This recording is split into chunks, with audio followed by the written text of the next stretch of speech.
Mesdames et messieurs, aujourd'hui je vais vous parler d'une de mes plus grandes passions, la saga Final Fantasy. Puisque c'est vraiment une saga, je n'ai pas tellement grandi avec, hein, c'est-à-dire j'ai vite fait jouer sur émulateur à l'époque, aux épisodes Super NES et tout. J'avais joué un peu vite fait au 7, au 8, enfin non, le 8 j'y ai pas touché, mais je l'avais vu sur un magazine, tout ça.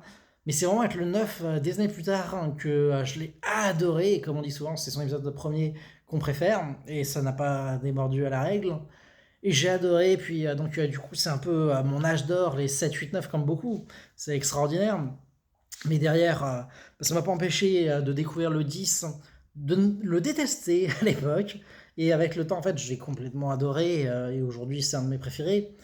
Le 12, je trouve qu'en termes d'aventure, c'est extraordinaire. Et du coup, en plus, ce qu'ils ont fait, le 7, c'est un de mes préférés, bien sûr. Mais donc, ce qu'ils ont fait avec la nouvelle trilogie, peut-être quadrilogie, on verra.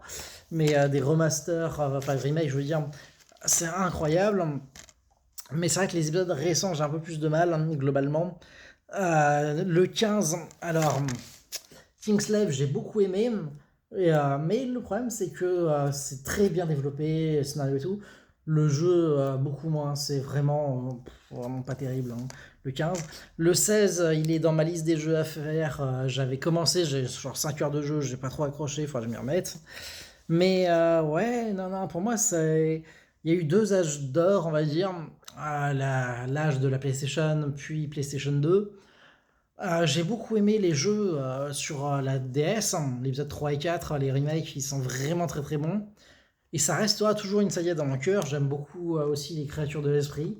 C'est n'a absolument rien à voir, mais un peu en thématique et en ambiance. On retrouve des choses intéressantes. Mais vraiment, pour moi, les Final Fantasy, ça reste et restera un peu une Madeleine de Proust. Et j'espère qu'elle retrouvera un jour ses lettres de noblesse.